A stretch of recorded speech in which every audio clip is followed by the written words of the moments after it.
Hello friend, नमस्ते. कशा आहात तुम्ही सगळे? तर आज आपण बनवणार आहोत एक अंड्याची वेगळीच रेसिपी दाखवते मी तुम्हाला.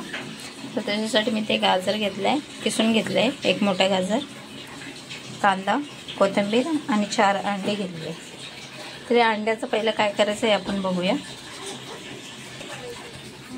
गाजरमध्येच आपल्याला कोथिंबीर आणि अंडे टाकायचे. थोडंसं मीठ घालून घेऊया.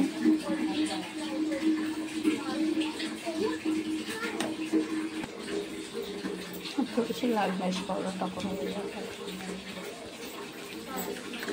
आणि थोडीशी हळद.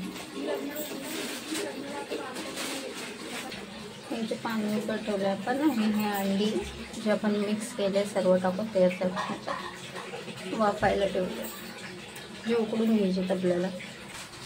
तर हे उकडेपर्यंत आपण मसाल्याची तयारी करून घेऊया. टमॅटो, कांदा आणि बाकी मसाले आपल्याला लागणार आहेत ते कोथिंबीर आणि हिरवी मिरची. तर अशा प्रकारे आपला अंडा बॉईल झालेला आहे. आपण आता डिमोट करून घेऊया. तर अशा प्रकारे आपण काढून घेतले, त्याचे आपण तुकडे करूया. तर बघू शकता असे अंड्याचे आपण पनीरसारखे तुकडे बनवून घेतलेले आहेत. बघा, सॉफ्ट आणि व्यवस्थित झालेलं आहे.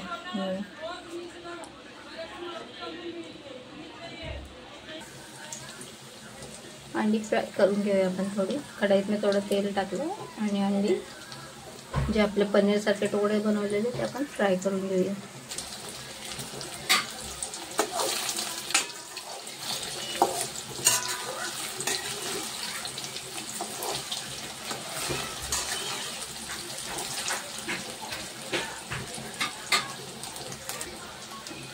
हे आता आपण काढून घेऊया एका बाउलमध्ये.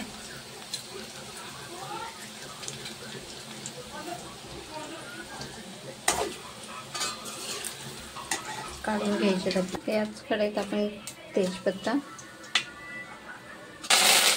कढीपत्ता, जिरे, राई आणि कांदा घालून घेऊया.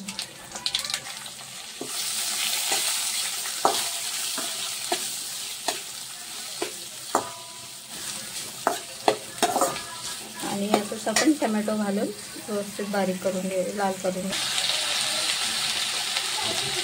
थोडंसं मीठ घालूया आपण. थोडंसं घालायचं कारण आपण आधी अंड्यात पण मीठ घातलेलं आहे. बघू शकतो इथे आपण कांदा वगैरे व्यवस्थित लाल घालून यातच आपण व्यवस्थित मसाले घालून भाजून घेऊया. हळद, धने जिरा पावडर,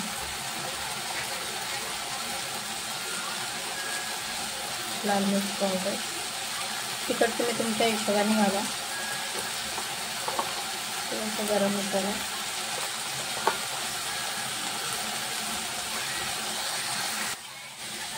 अशा प्रकारे आपण सगळे मसाले घालून घेतले आणि यात थोडंसं पाणी घालून आपण मसाले पूर्णपणे शिजवून घेऊया. अशा प्रकारे आपण मसाले शिजवून घेऊया आणि यात कोथिंबीर घालूया.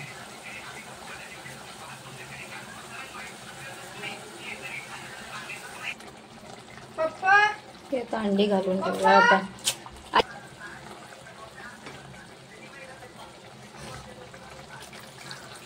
आता आपण थोडंसं पाणी घालून घेऊया. तर बघू शकता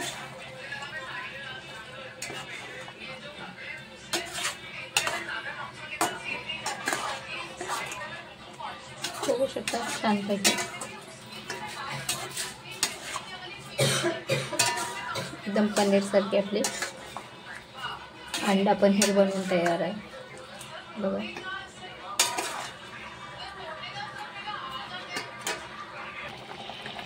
अशा प्रकारे आपला अंडा पनीर बनवून तयार आहे.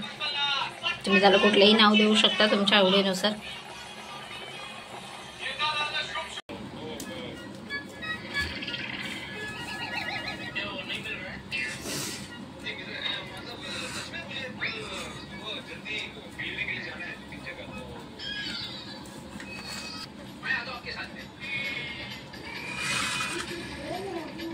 कसम छोड़ेगी ये सबके अंदर निवासी हो जाएगी।